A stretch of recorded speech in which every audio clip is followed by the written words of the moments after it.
The foreign scene where scores of Palestinians in northern Gaza have taken to the streets in protest, demanding an end to the war and chanting Hamas out in a rare public show of opposition to the militant group that triggered the latest war with its October 7, 2023 invasion of Israel. Northern Gaza has been one of the most devastated areas of the region. Most buildings in the densely populated area have reportedly been reduced to rubble, and much of the population has moved multiple times to escape the conflict.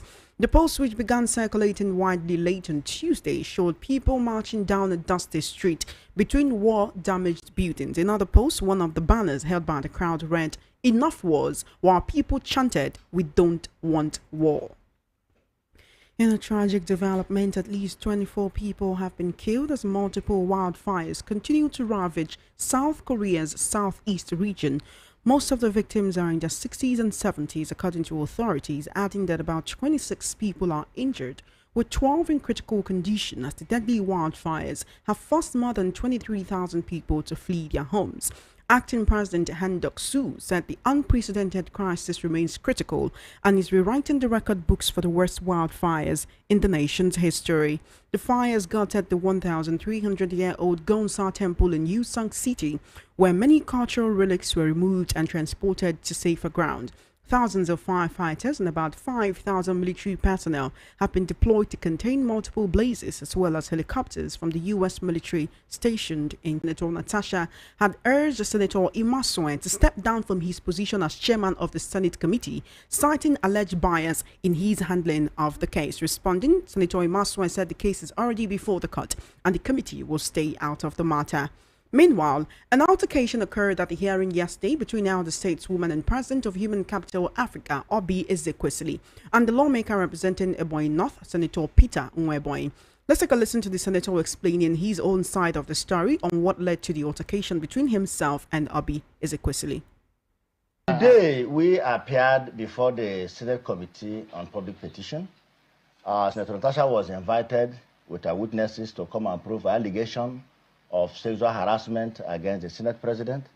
I was also invited as a witness to the Senate President to also rebut her falsehood, the false claim of hers. So it started when she was asked to be on oath, because she said she was a witness. He said, no, she can't be on oath, she can't take oath. So as a person, I said, okay, I'm willing to be sworn on oath so that I can give my own evidence. I was addressing the presiding officer, the chairman of the committee, and she turned to me and said, will you shut up your mouth? A sitting senator in the Senate, that I should shut up my mouth? And I said, no, ma, withdraw that statement. He said, will you shut up your mouth? You're a hooligan. I said, you are the hooligan. For a mother like you, a grandmother of your age, a former minister of the Federal Republic, to tell a sitting senator to shut up his mouth, and to add that I'm a hooligan, then you are the hooligan. In fact, I went for her to describe her as in fact, let me not use that word again. How can I degrade the scenario? I gave it to her. Is this fair for her to address me that way? As a former minister of the Federal Republic, a grandmother, ask her first. I merely replied to her. How can I be emotional? She was also emotional. Emotion jumps emotion. It's unfortunate that a mother, a grandmother, a person of her standard can be so moved by emotion to call a sitting senator a hooligan, and I should shut up my mouth. When I was asking for clarification from a presiding officer, I was not addressing her. I was talking to the Senate Chairman Committee on Ethics. So I have no business with her. You cannot insult me, you cannot abuse me, and you ask me to keep quiet. Meanwhile, later that evening, Madam Obi Ezekwesili appeared on a TV program, and she noted that this situation underscores the situation faced by women in Nigeria's political sphere. Let's take a listen to her speaking on her side of the situation. You know what? This is what women go through largely when the camera is not on. In some of our public, women who wants to say what has been done to me is not proper, is one that has attained a pattern of behavior. It was that pattern of behavior you saw on display. The only difference is that cameras could pick it up. So I want to use this opportunity to say that this I consider to be one of the distractions that the Senate wants for the purpose of ignoring the persistent call that what Senator Poti Uduaghan needs is fair hearing. Have you not observed how since the matter of this sexual harassment was alleged by her against the Senate, whatever happened at the Senate, we now see whatever happened at the Senate, we now see an indication of what we should be addressing as part of our systemic change. But I want us to not put our eyes away from a woman, a senator, elected by her own people, who then said that the origin of the problem that we all first saw on the floor of the Senate was actually not about seat allocation.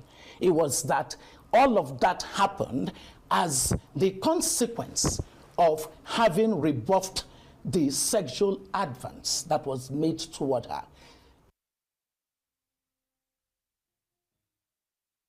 In a recent development, the former Vice President Atiku Abubakar has declared that he is uncertain about his 2027 presidential ambition.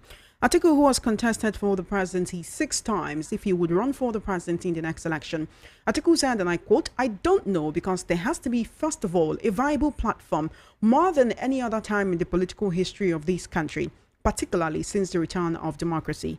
The former vice president, however, did not rule out the possibility of contesting in the 2027 election, stating the need for Nigeria to have a competent leader. Meanwhile, the former vice president has described Senate President Godswill Akpabio as corrupt. Atiku accused Akpabio of being a corrupt leader with a history of abusing women.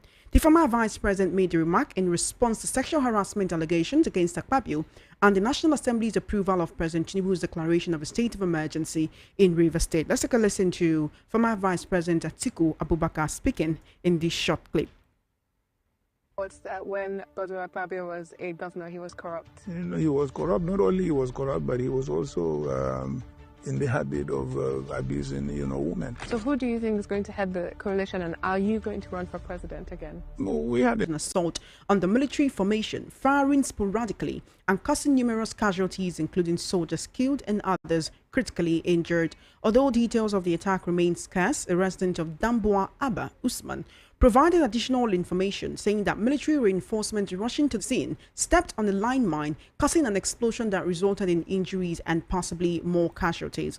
A military source also confirmed the attack but refrained from providing a specific number of soldiers killed, stating there was an attack, many soldiers were killed, but the figure is currently not known. The Borno State Commissioner for Information and Internal Security, Usman Tar, confirmed the incident, stating that there was an IED attack in a place called Wajiroko under Damboa. He also explained that military personnel stepped on an IED, leading to the death of one soldier and the injuring of another, noting that it was not an attack.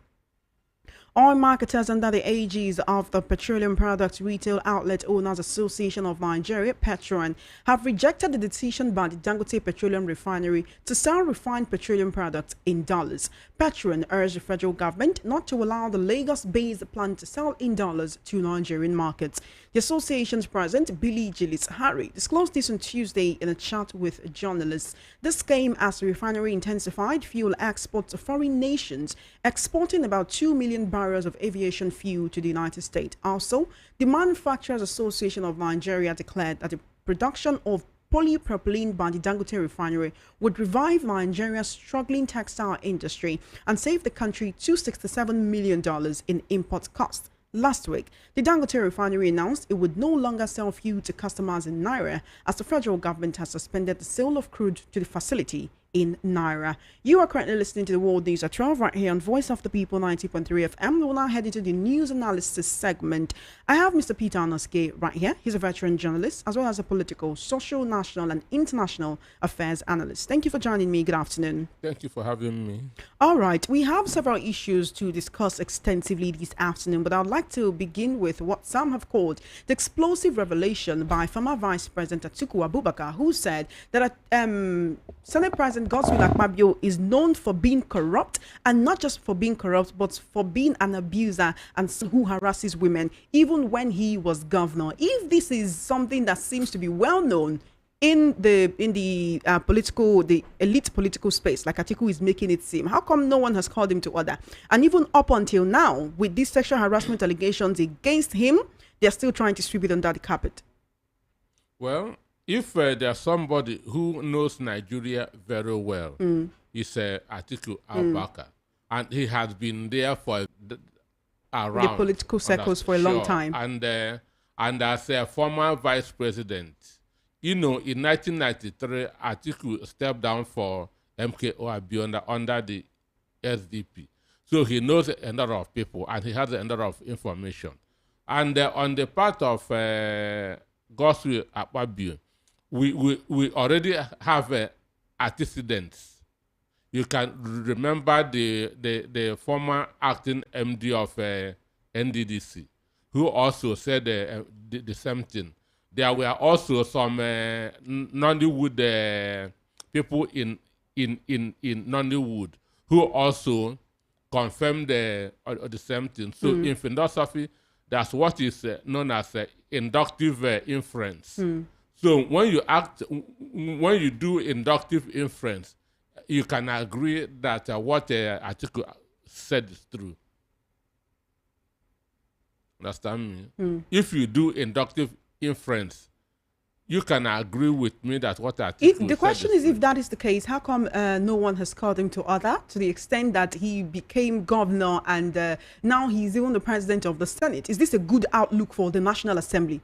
No. Knowing that the person who's sitting on that seat, based on what the people who know him are saying, does not actually have a very good character or attitude towards women. It doesn't disqualify you from running for the office of even the president. In Nigeria? In Nigeria. Not in other countries. In Nigeria, that you are harassing women, that you are a wife beater, does not, even that you are a drunkard. What the Constitution said, if you are a convict, that's what our Constitution said, that if you are a convict, you are not qualified to run for any political office. So it did not include that's other vices. So that's why Nigerians are getting away. That may be something that needs to be changed, don't you think? It cannot be changed because those who are to change it are also involved. And you cannot pass a law that will be detrimental to your own lifestyle. So everyone seems to be covering up for each other because they're all guilty. Those who are to change it are also involved. All right. What do you think about what Atiku said about how he doesn't know if he will be running for president in the next election? Well, he's not God, that's to start with. This is 2025, election is 2027. So he cannot be so sure because he is not in control of everything around him. He has to be alive, number one. Then he spoke of what happened in 2014, where about 3 or 4 people came out to run, and Buhari won. That's Buhari picked up the APC ticket, and according to him, they supported him. So you cannot be talking of a coalition. I'm saying I'm going to run.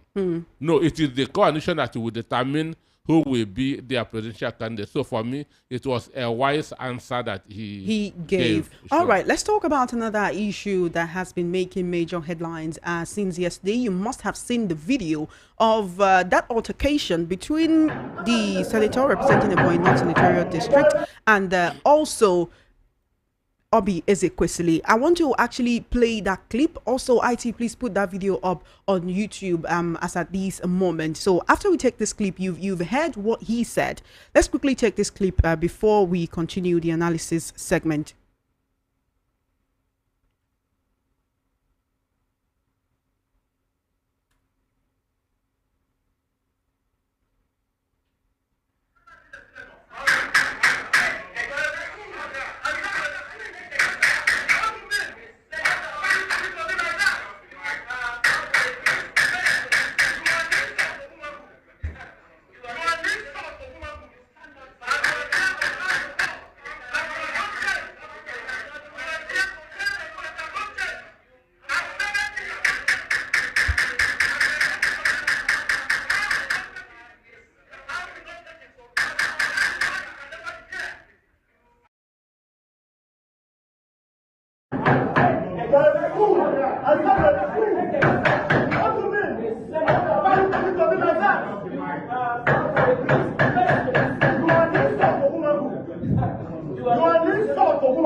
That's what is called routine. And routine gives you the privilege, understand? That's whatever you say there, maybe in terms of argument or debate, doesn't hold you legally someone, no matter what they respond to you, they are not responsible. Someone, no matter what they respond to you, they are not responsible for that, because they may be acting based on provocation, like you have said, Abi. All right, but here's a senator of the Federal Republic who is supposed to be seen to maintain decorum. You said that there are people looking up to him. He is first of all a human being. He is first of all a human being, understand? And for me, like me, I don't know if somebody tell me shut up in public, I didn't respond. I don't know that the face I'll go and the face my children at home. So if you say shut up back, isn't that enough? Shouldn't it be, oh, shut up, you too, shut up? What brought hooligan and all of that into it? Because when you look, he kept saying, if you listen to his explanation, he kept saying hooligan. A sitting senator. How dare she talk to a sitting senator in this way? Because it's almost as if he believes that his position should protect him from being talked to in a certain way. But the person he's talking to is someone who has attained positions that are higher than where he's sitting at the moment. Excuse me. So there should be that mutual respect. If you feel disrespected by someone, because what he's saying is not equal to what she said. Ms. Hanoske. That word hooligan emanated from obvious question. It was obvious question that used that word. Understand? So when now that you too, you are a hooligan. Understand me? So the way that's the truth is that two wrongs does not make a right. But the man must have been acting based on provocation, because he didn't expect that from Obi Ezekwesili. We can say that both of them don't know how to put their emotion under check. Do you agree with what Obi Ezekwesili said after the whole scenario when she went on TV and was explaining what happened, where she said this is a pointer to how women are treated, not just in the Senate, but in Nigeria, where they are shouted down at? She's also saying that all of these seems to be something that is being done so that this sexual harassment allegation could be swept under the carpet. That even the committee sitting, it was almost as if they didn't want to be there and they were forced to. And right now they have shut down their meetings, they have closed it and said they won't talk about this at the National Assembly anymore because the case is in court. The so-called sitting is just that there's no way that matter will be taken serious at the National Assembly, because most of them are involved. Most of them are involved. And Nigerian men treat Nigerian women, not just in the offices, but in the homes, everywhere. So imagine what Buhari said, that Aisha's role is in the other room. Roadside food seller selling food in these, these small trucks that you can push. They're a little bigger than wheelbarrows. Her goods, her food was pushed inside the gutter, and she had just this mark on her face like she had been manhandled. And she said, Onyekachi Nwebonyi did this to me. He came down from his vehicle with his people and he just pushed my things away and hit me. Right? So without any Onyekachi Nwebonyi just came down from his car, then push her into the As at that time, he was the minister or the chairman of urban development, something like that, in Ebonyi State. No. That's why I said it has not been able to maybe allow him talk or something. That in a democracy, the Senate rules, despite the fact that he's a Senate committee sitting, she's not a senator, and the Senate rules should not apply to her, which was why she said to him, keep quiet and let us hear what is being said, before he went ahead to, go off on her like that. She was not... Nwebonyi was not addressing obvious question.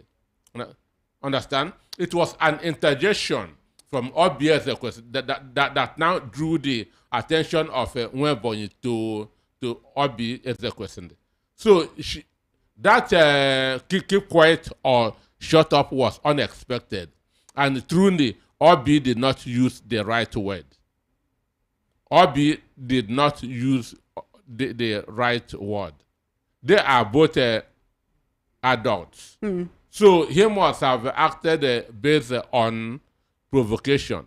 Let's come back to the origin of, what led to this whole sitting in the first place. Seat reallocation in the National Assembly, where they said, Natasha, she spoke out of turn before the whole sexual harassment allegations. Is this not the same, would I say, misconduct that she was being accused of on the floor of the National Assembly that this man has now displayed during the Senate committee sitting or hearing?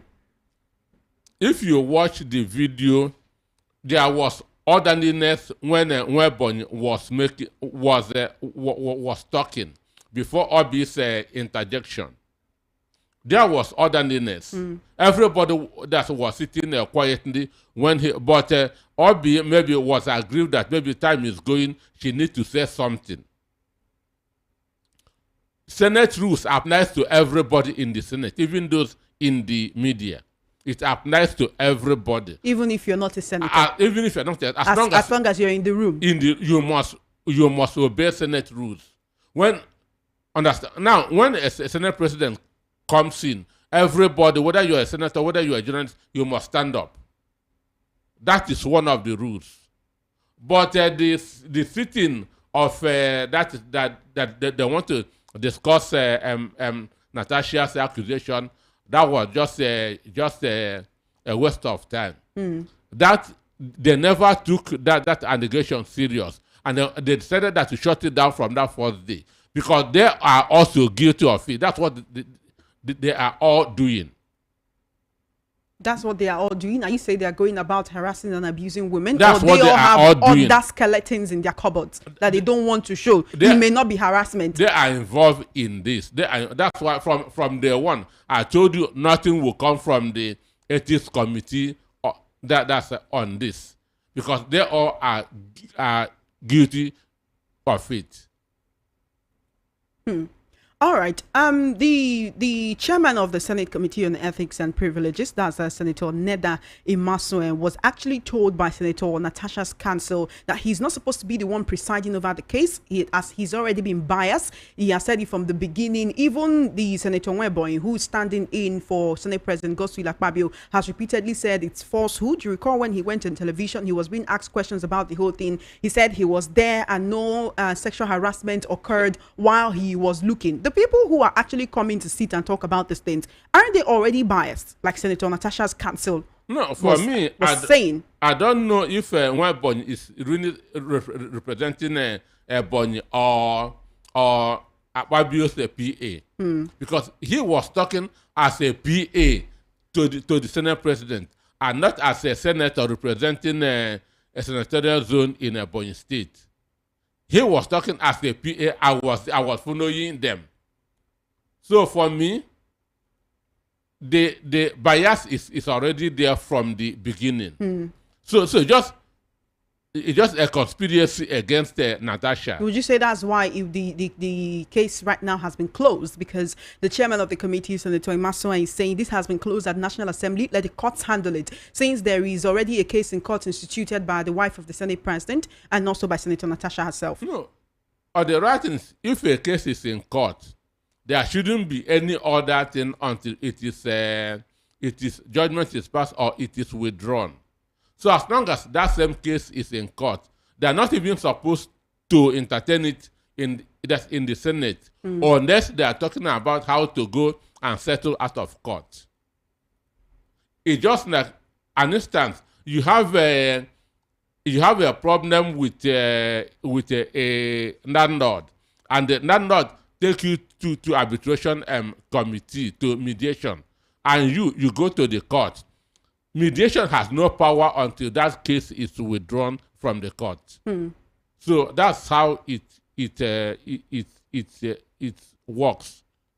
But I know that there's no transparency in the Senate. It's all about interest. Let's come back to the altercation between Senator Onweboy and Obi Ezekwesili. Do you think that if you were a man and told him to shut up, he would have reacted in the same way? It depends on his makeup. It depends on his level of confidence. And I'm sure if he's really a man, he will react that same way. You agreed earlier that when it comes to the political elite, that women are not exactly always taken too serious, especially given that this Senator Natasha's case has exposed a lot. You also talked about what the NDDC woman said then about Senator Akpabio. In all of this, how can we actually continue to encourage more women to seek political power, to seek political positions, if this is what they will go there to face? As a woman, you will believe that there are certain positions you will attain and people will begin to take you more serious, and things like sexual harassment and abuse will no longer be the first thing that people think when they see you. So what happens when that is not the situation? For me, it sends a dangerous signal to the women, because they are supposed to be encouraged. They are not up to 4 women senators in the National Assembly. In a sitting of 109, we don't have up to 5 female senators. It is not encouraging in any way. Even the Beijing conference talk about 35% affirmation. That's in any gathering, that women should at least have a 35% representation. But it's not even happening. Imagine 4 senators in a committee in a house of 109. So this is just a kind of 100% men, and it doesn't encourage the female to aspire. It doesn't encourage, and there are a kind of inspiration that women give, because they are known to have empathy. They are known to have empathy. That's when things are getting hot. Women are the ones that are supposed to bring it to order. But in Nigeria, they are not given that role. Even as of today, we've not had an elected woman governor since 1919. So that's this 1999 up to today. We've not had a woman elected as a governor. So Nigerian society is unfair to the women, and it's not good at all. You did say that for everyone who's in the Senate sitting, or for anyone who is there when the National Assembly is sitting, that all the Senate rules accrue to that person as at that time, which is why I said, let's go back to the origin of this whole situation, seat reallocation. Senator Natasha has been suspended for misconduct. Would you expect that the same measure will be meted out to Senator Onweboy? Because some have considered this to be a misconduct. Akpabio himself was the chief promoter of misconduct, but nothing happened to him because he had a matured, a more sensible senator in the presence of Onusha of Bukola Saraki. Understand me? So, but I will not tag what he did as misconduct because it was obvious that first threw the first punch. That is to say, he was justified in what she did. He was justified in what he did, in his response to her. Sure. That aside, the question I asked is, right, would you expect to see that the same measure that was meted out to Senator Natasha is meted out to him for this misconduct? She was also responding to the provocation of her seat being changed without her knowledge. If we are going by These that are rhetoric. two different scenarios. These are two different scenarios. Is it really, Mr. Anosike, Yes. or it's just different strokes for different folks? No. Based on whom you are, what you represent, and who you stand by. I don't have any sympathy for Nwebonyi. Understand me? You did in the beginning, actually. You said you have sympathy for him because he was speaking based on provocation. No, I said what I'm talking of him as a person or what he represents. Understand me? And for me, her and the Obi are in the same basket. I know what these people. Obi was instrumental to Buhari coming in power in 2015. Nwebonyi is in APC. Understand me? So these are not my people at all. I'm being objective. I'm being very, very objective. What he did by responding to somebody who told him, when you keep quiet or when you shut up, is based on provocation. I can say that I don't have any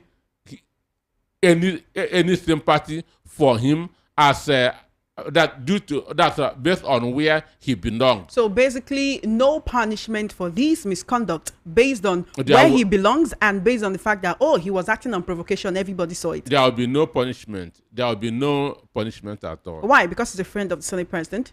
Or because he's been speaking for him? Or because he's standing as a witness against the sexual harassment allegation of Senator Natasha leveled against Senate president? Through the first punch. And that justifies whatever response he chooses to make. As an honorable senator of the Federal Republic of Nigeria. He's a human being, that to start with. Did you listen to what he said about how dare she, a former minister, speak to a sitting senator? He could not comprehend the daring. He could not just comprehend, how can this person be talking to me? I'm a sitting senator. But as Nigerians will say, soldier comes, soldier goes, and the barrack still remains. No, but some ministers are also in the Senate. Senate has become privileged old people's home in the country. When you have done a lot of atrocities, you go to the Senate and you rest. So that's what is happening there. It's a privileged old people's home in the country. So for me, I don't even have any respect for them. That's why I said that honorable and distinguished should be removed from them because they don't merit it. All right. Because of our time, let's quickly talk about one more situation before we leave for about a minute or two. There's been a very tragic development where an unspecified number of soldiers have been killed as Boko Haram attacked a military base in Borno State. Now, residents of the community are saying that, the insurgents actually launched an attack on the military base. They fired shots, they caused numerous casualties, they killed soldiers, they killed other people, and while reinforcements were coming, they stepped on an IED and some soldiers also died. But then the Borno State Commissioner for Information and Internal Security wants to make us believe that there wasn't an attack, it was just when soldiers were just moving on their own and they stepped on that IED. Is somebody trying to hide the fact that Boko Haram is making their inroads into Borno State and trying to fully capture some towns in the state? The story there is the bottom line is that soldiers died. Whether there was attack or they stepped on landmines, soldiers died. But you will agree with me that it's different when they brazenly go to the military bases and when soldiers step on landmines. No, of course, we're not. Nobody is happy to hear that a soldier who's protecting Nigerian borders died. They have been attacking barracks now, or before. It has been happening. So Boko Haram is as active as ever. They have not done anything that they disseminated it. It's just on the pages of the newspaper, on the social media. Boko Haram is still very, very active. Did you see the video released by ISWAP fighters? I think it was last week or 2 weeks ago, where 3 people with, of course, soldiers' uniform, So they were that's- made to kneel down and they were shot execution style, just like On that. the head, on the On the head. head. They released that video, and up until now, I don't know if you've heard Nothing anybody from the saying army. anything about that. Nothing from the army. Is the war against insurgency actually being won, like the Nigerian military and other security agencies are trying to make Nigerians believe? The woundedness and the capacity to win a war against insurgents is not there. The woundedness and the capacity to win the war is not there.